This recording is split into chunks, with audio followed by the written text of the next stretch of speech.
If you send an email that's like, inflation's coming, our cost is going up. It's getting open. Look, click inside. It's getting open and they're clicking. And so boom, that's good. That's good for that. Welcome to Jobbers Masters of Home Service, a podcast for home service pros by home service pros. We are in sunny Las Vegas, bringing you strategies for tackling inflation, managing costs, pricing, payroll, all that stuff. I'm Adam Sylvester. Today's guest is Richard Grove. Richard, welcome to the show. Thank you. Thanks, Adam. It's great to be here. So first, tell our listeners who you are, what you do, what your background is. Yeah, I'm Richard. A lot of people know me from Wall Control. It's a wall-mounted storage brand. A lot of jobber clients also use the product for home installs and that sort of thing. And through my experience growing that, I learned a lot of lessons that apply to a lot of different small businesses trying to scale themselves up. And so I was able to turn that into a small business consultancy where I help other brands and businesses and solopreneurs do the same kind of thing. My day job is Wall Control and all the umbrella brands that we have. And then outside of that time, I just enjoy trying to help other brands and businesses. If I can help people get through a pitfall that made me stumble for months on end, I love to be able to do that. And that's what I really enjoy doing. So, cool. Yeah, a lot of experience in this. What would you say is the first thing that our listeners need to make sure that they've got dialed in when they're trying to tackle this ever-increasing inflation problem that everyone's facing? Absolutely. The first thing I see, and it's easy enough to be guilty of this myself in my own businesses, people think they know their numbers and they really don't have a great feel for it. And the reason is when things are going well, you might look at your P&L and your balance sheet and everything looks pretty good. Everything's fine. And it's easy to kind of lose sight of the unit economics that make up, your cost of goods sold and all these different line items. The thing about it is that's sustainable when things are going good. But when a variable changes, particularly inflation, stuff starts shifting and you quickly don't realize where you're profitable and where you're not. The first thing I tell business owners is, how well do you know your numbers? And they're like, oh, I look at my P&L, my balance sheet all the time. Everything looks good. I'm like, all right, well, what about your unit economics? And for us, for Wall Control, that's going to be the cost of steel, the cost of powder, the cost of corrugate, all in a particular SKU or a family of SKUs. And for someone else, that might be, say you're a lawn care maintenance, that might be, what is your true cost to mow a lawn? Like how many people are you using? How much are you paying them? And some of this sounds obvious. And people are like, oh yeah, I do that. Mm-hmm. And to them, I say, when did you do it last? And usually it's not even within the past year. The first thing I would recommend is dig back into those numbers, get those folders out of the drawer, get the spreadsheets back up, no judgment, however you want to figure it out, but try to get the unit economics figured out and then make sure the macroeconomics on the balance sheet and P&L look pretty good. And then let's try to figure out what variables are changing so that you can make adjustments accordingly. Because another thing that I've seen that I'm guilty of and I've seen other people be guilty of, the thing they think is bringing in the profitability might not be, just because they're staying busy with it, mm-hmm. or there's some gut intuition that we're doing well here. And sometimes that's the first place you want to go look to make sure it's not just wasting your time and your profit. I think a lot of our listeners, things are going well, but they don't really know why. And exactly. So if it broke, they wouldn't know how to fix it. Exactly. And knowing your numbers means that you know why it's working. Yep. So if it stops working, you know how to get it working again. So you talked about unit cost. What are some other numbers that our listeners should really pay attention to fighting inflation? The unit cost, it kind of depends on how you run it. And I always like to put the overhead and the employee cost into that element. And so what we're seeing with like rising labor cost and all the pieces that flow into that is you want to make sure you're plugging that in correctly. If you're the one owner doing it, it's a little harder for this to happen. But if you have 2 or 3 people looking at it, they'll shift this cost over here, and then this person will put this one over here, and it's kind of lost in the middle. Case example, so the person packing this box, did that count for the unit economics of the part they were packing, or was that for maybe the top level for us for a panel versus like a kit that's being put together? So mm-hmm. make sure there's no loss of communication as to where the handoff is. That labor cost element is easy to get wishy-washy where it's at. So like driving to a job site, did that count toward the first lawn or the second lawn? Like where are you breaking this down at? And sometimes that can be the difference between profitability or not. If you're talking, 10 to 20%, the labor cost, again, is probably where I see it get the most loose and unable to like dial it down exactly. Well, let's talk about labor, because labor is usually for most of our listeners, the biggest cost. Cutting down labor costs is usually not the least fun thing for Absolutely. business owners. What are some strategies for them? What I have found is try to compensate your employees with things outside of just direct cash in their paycheck. I mean, that's what everybody wants. I understand it. I want it too. At the end of the day, everybody is trading their time for compensation in some form or fashion. If you can't control the money side, try to control the time side and give them their time back. And you can find creative ways to do this. So it can be work from home has gotten wildly popular if that's an option for some businesses. A more flexible schedule is something we're working on where they're actually providing the same amount of work. It just works better for their life, especially if they've got, small kids or family or aging parents or something. You can work that into it. And the cool thing about that too is it makes the relationship with the employee more personal, and I feel like, are more appreciative of you taking you're making an exception for them, and that makes people feel nice. Now, at the same time, it's difficult to scale that across hundreds and hundreds of employees. But the thing I've learned is you do want to think about scalability, but you don't want to get lost in that. You still want to do nice things for people when you can. And so just try to do that and see what happens. And you can always change it and always go back to where you were. Another thing you can do, this is a little bit harder, but you can also provide some sort of piece of new opportunity. So like as employees get excited about the product and they want to develop something themselves, if they come up with something or a business plan or some little spinoff, you could give them a piece of that and they could have some future upside in it. It doesn't cost you anything today, but to give a certain amount of equity in that gives them ownership, and it's, they can see the value in the efforts they put in. So, Yeah. And I know that's not an option for everybody, but just you got to think creatively like this. I also think when it comes to payroll and people, payroll is people, and labor costs and wages and all that, I think that a mindset shift has to change for a lot of business owners, because I think a lot of business owners think that their people aren't really willing to like join the fight. Yeah.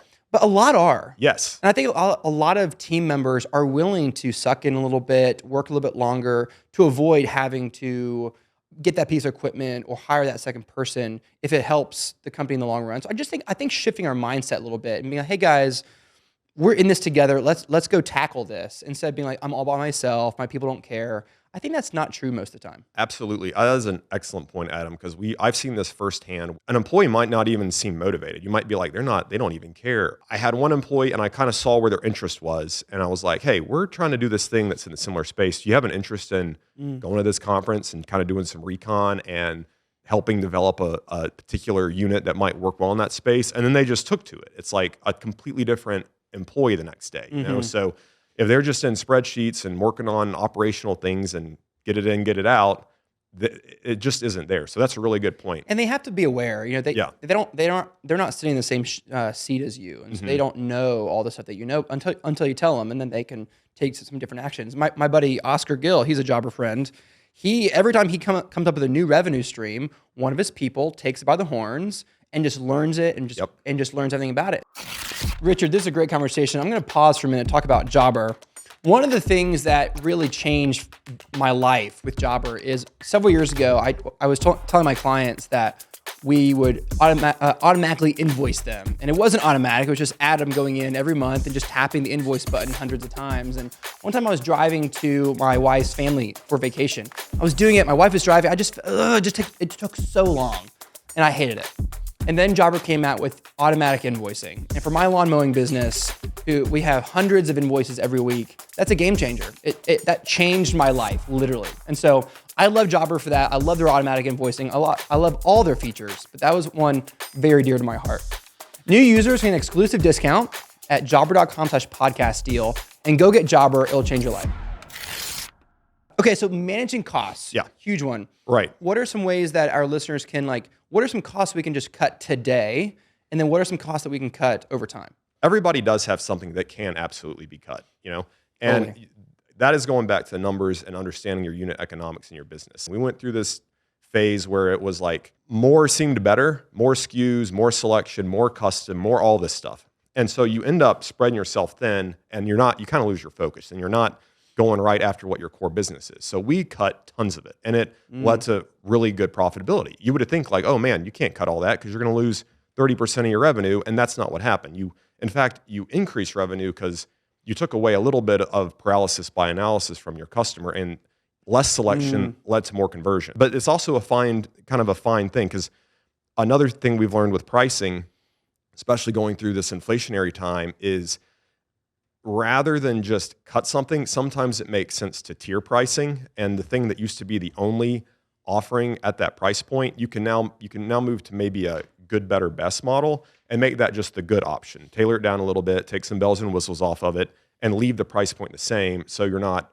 moving that for a customer. But then introduce something that's a little bit of an upsell that almost used to be the same thing. It's like shrinkflation a little bit, but not really. So it's like the tiered pricing and the good, better, best optionality has been really helpful navigating and going through this inflationary time. This actually makes me think of a creative little thing that came up with a while back is our listeners can actually think of what they're doing for free and charge for it. Yes. And so if you, for example, have a 30-day guarantee, you could take that guarantee away and make it a 90-day guarantee and charge for it. You'll be amazed at what happens. Exactly. I have a podcast, and the producer of it, his name's John Ray. He's a business consultant himself, but he published a new book called The Generosity Mindset, and it's pretty much all about pricing. It's similar to what you're saying in the sense that you come at everything with that generosity mindset, but a lot of times you're giving away more than the customer even wants. Like, right. You're spending your time providing this insane service, and they don't even need it. Right. So like,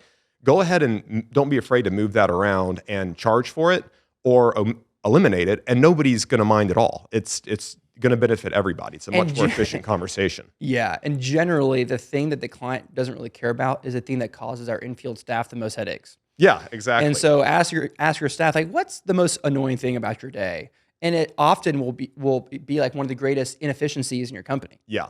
Obviously approaching everything on the cost side too. So that has been the biggest challenge for us during inflation with the brands I work with. The cost of steel, the cost of powder coating, the cost of corrugate, the cost of shipping has gone up, and the cost of insurance, everything's going up. Everything's going up.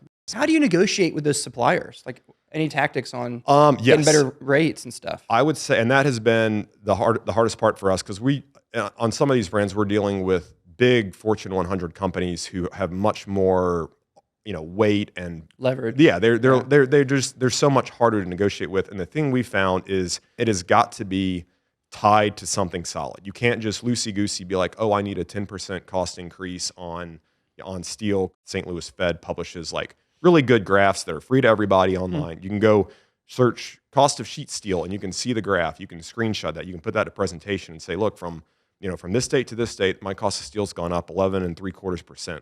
I need that cost. And you know what? I'll give you 2 points on it. Like, I just need like 8 or 9 or, you can get like that. But one thing I found is you also want to be super specific on the ask. You're going to have more success asking for a 10.25 point in cost increase than a 10-point cost increase, because that extra quarter point looks like you've done your due diligence, and this is really what your business needs to stay healthy. And I really need that. I need that last little quarter point. Don't be afraid to get really specific with that and ask for exactly what you need down to the decimal point. I like that. So that's been helpful for us. And one thing I will say too, just tactically, especially when you're dealing with these, big Fortune 100 companies, or even just your biggest client, whatever you ask for going up, they're going to ask for going down, and it's going to be a lot. They're going to fight for it as soon as it starts to tick back down. Whatever chart you give them or graph that you give them, you're going to see that graph again when deflation eventually starts to come upon us. So just be careful with that. You don't want to put yourself in a bad situation down the road. You want it to be specific, but you want there to be some proprietary reasoning why it needs to be at that point. Yeah. So, I also think that a lot of our listeners out there they pride themselves on getting the very best price. It doesn't matter if it's that supplier or that supplier or that supplier or that supplier. It's like, hold on a second. I think there's some loyalty and relationships that need baked into the cake. And so, for example, one of our suppliers, their sales guy, who we're pretty close with, took all of us out to breakfast a while back, which was cool. I appreciate that. And in the process, I asked him, hey, what can we do for you? And he said, well, my boss really wants as many clients as we can to be on a charge account where you don't pay cash or credit card every time you come in. It's just an account. Like, okay, if that makes you look good, we can do that. He said, yeah, and we'll give you 1% savings on everything. I was like, okay. I mean, 1% is better than 0%. And so there's a little, you're not looking for the humongous hammer. You're looking for little taps all over the place. And that's how you save money. And another point of being able to lower costs creatively is have those relationships. So don't go for the lowest price can be deceiving because it might not be the lowest cost over the long term. Right. And so we ran into volume went down on a particular SKU that led to a cost increase in corrugate that's used to package that SKU. Okay. And corrugate's going up as it is. I can't lose a pricing tier, the volume, I can't lose the pricing tier, and I can't absorb that level of a cost increase on it. So because of relationships and because of not quoting it out every single time it moved by a penny, we're able to say, hey, look, I'll give you this same volume. I'll buy it. I just can't take it today. I'll buy it all over the next 6 months, and I'll give you the PO today, but can you put this in your warehouse and keep it for us over the next 6 months? And then if 6 months come and I haven't taken delivery of it, you can ship it all to me, then that's fine. Creatively leveraging where the inventory sits, when you're invoiced for it, what the terms are, all these things come into play when you have a long-term relationship and you just don't have a bidding war every time costs move, 1%. That's exhausting. Now, on the other hand, though, it does help to keep your suppliers in check a little bit. Thinking of a time when they sent me an email that I didn't like. And I was like, okay, well, I'll go check the other guy. And they're like, wait a second. Yes. Come back. I'll say this. If you're listening to this, you're a business owner and you're successful, this takes nuance. And that's what we're in. We're in this season of inflationary. It's a ballet. And so the better you are at dancing with it, the better off you're going to be when you come out. And your competitors, you're going to shake a lot of them if you can handle this correctly. It's a dance. It is a dance. It's not a science. Yeah. Okay, so what if at the end of the day, we just have to raise our prices too? Yeah. And so then we have a whole client side we have to deal with. Yes. What are some tactics for making sure that we let them down slowly? Yes, this is exactly what I like to do on the pricing side is just like on the cost side, be as communicative as possible, give them as much detail as you can. Here's what I'm seeing. Look, we hate to do this. And so one thing we'll do on the direct-to-consumer side, and you can do this with any business, what we'll do is we'll warn them with the sale, so it's like good news, bad news, like bad news, our costs are going up. Check out this chart. Steel's on the rise. We've got 2 more months at the same price point. We're running inflation sale before it hits. And so it gets people to buy that day or schedule service that day. But now they know, okay, next time I need service or I need product, it's probably going to be a little bit higher price point because these guys warned me about it before. So I think that's a lot better than they come to schedule service and the last time they did, it was 20% cheaper and all of a sudden now it's more. And if you send an email that's like, inflation's coming, our cost is going up. It's getting open. Look, click inside. It's getting open and they're clicking. And so boom, that's good. That's good for that. So yeah. Yeah. I think there's 2 listeners listening right now. One listener is really on top of his pricing and they need to make small little changes. And then I think there's a lot of listeners out there that they're behind on raises. And so they need to rip the Band-Aid off. Instead of a 2% increase, they just need to rip the Band-Aid off and raise 10%. Richard, there is a reality here though, that at some point, some of our listeners' clients, some of my clients, some of your clients, just simply can't afford the higher cost. And which I get, not everyone has an ever-increasing budget and all that, fixed incomes. And so how do you deal with them from a business owner perspective and just a human perspective? Yeah. Any thoughts on that? One thing that we found that's helpful, and it helps develop the relationship a little more personally too, if you're able to do this sort of thing, is just be honest with them and tell them, look, we're inches apart where we need to be. I can't meet you where you're at, and I don't want to price you out. Is there anything you can do to just help me with my business in general? And basically what I would suggest is try to spin up some sort of lead generation out of that segment of customers. So bring me a lead, get 10% off your next order. And now we're back to being kind of on the same footing. So try to leverage that to, get them to think about if their neighbor's yard looks like garbage, then give me Bob's name and we'll send them a flyer in the mail or something. Little things like that where you feel like you've met in the middle. They've done something to try to meet you and you're doing something to try to meet them. There's always going to be the customer who's bluffing and they might have some ill intent. Let's forget about them for a minute. Right. This is the genuine. That's the other thing too, because at a certain point, it's like, how do you draw that line? And also, say you did this 6 months ago, and now you're in the same conversation 6 months later. So yeah. That's why it helps to rip the Band-Aid off if you can, so you don't keep having the conversation, you can avoid it. But I think there's a lot of people who, I think business owners can not negotiate with their clients, but I think you can have a legitimate conversation. Hey, we do need to raise it up 10%. Here's the key. I don't like just matching their price if nothing changes. That's too transactional. What I mean by that is, okay, fine, we'll give it to you at the old price. Whoa. I thought you had to raise my price, right? It seems a little dishonest. Yes. I like to change the service offering at Exactly. least a little bit. Okay, we always come on Tuesday. That was your promise today, but now we'll come any day. Yeah, that's exactly, Right? and that goes back to that good, better, best. Like you've introduced a tier, you've put a bottom floor underneath them, and now we can go down to this, Yeah. So that's a great option. And I like your idea of, hey, if giving the client incentive, kind of some bonus points. Right, Like exactly, If you yeah. bring us a lead, then we'll give you some Exactly. And that's you can do that anytime. I like that a lot. Yeah. I also like prepay. Yeah. So clients can prepay for the whole year Yeah. if that's possible. Give them a discount, you get cash flow, all that kind of stuff. Yep. I also think that like, hey, we will meet you halfway or whatever, but just know like next year we'll have no choice. Exactly. Because at some point you can't operate in a negative or whatever. But I do think, I've had clients before say, Adam, single mom, single income, I really need my grass cut. And I won't go into all the details, but I did work with her some. I think I delayed her payments for a couple months. And then she made good. But here's the deal. If she had never paid, I've been okay. Yeah. You have to be in a place where that's Exactly. okay if they never do fulfill their side of the bargain. Yeah, and know you're in a unique time right now. Like that, you're probably going to make some mistakes, and things are going to work out in your favor and not. So it is important to, like you said, make sure your business is protected, but also cut yourself some slack. You're not going to navigate this perfectly. No one is. So it's okay. It's okay to experiment here and take some inexpensive lessons along the way. Yeah. Have you ever felt I know in my worst moment, I can be a little flippant. Yeah, the prices are growing up, man. Like, just deal with it. Yeah. Mr. Client. And Yes, I've never felt good about that when I feel flippant about it.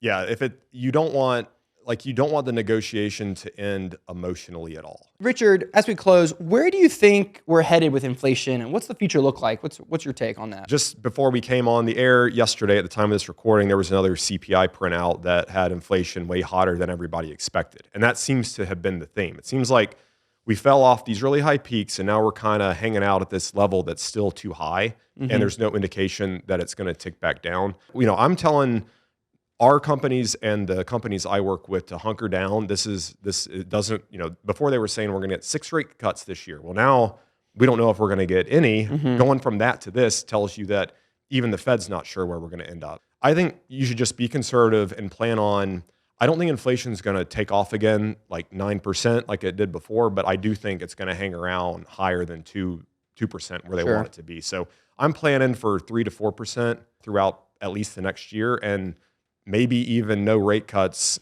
going through the rest of the year. And I don't have a magic ball. I'm just a guy trying to run some businesses, but it just seems like that's kind of where we're headed. Richard, this is a great conversation. I'm going to try to boil it down to 3 actionable steps. Number 1 is know your costs. Do it quarterly. Do a review of what you actually are spending per job and overhead and variable, all that kind of stuff. Do it quarterly. Don't obsess. Don't do it too frequently. But do it quarterly and have up-to-date data on what your actual costs are. Number 2 is play around with your pricing. Use tiered pricing. You might realize that you're giving your clients too much, and you actually take some things away they won't even notice. That will make you more efficient and more profitable. And number 3, when you increase your rates or you're negotiating with a vendor, whatever the case may be, make sure you have an accurate number. Don't just throw out 5, 10, 15%. Actually make it 8.79% and make sure you actually know what your number is. It will seem more believable. Richard, this is great. Thanks for being here. Thanks. It's been my pleasure. How do people find out more about you? On Instagram and Twitter, Mr. Wall Storage. You can look me up on there, shoot me a DM. I'm happy to help answer any questions. You can also find me at consultantsmallbusiness.com. That's my personal small business consulting agency. If you want to look at some of the work that I've done over the years, you can check out Wall Control at wallcontrol.com and see all of our house brands there. I really appreciate you being here. I know that you're having a big impact in your companies. You're coaching people and teaching them these principles. So keep it up. Really appreciate it. Thank you. And thank you for listening. I hope you heard something that will make your business more profitable and more efficient and help you tackle inflation. I'm your host, Adam Sylvester. You can find me at adamsylvester.com. Your team and your clients deserve your very best, so go give it to them.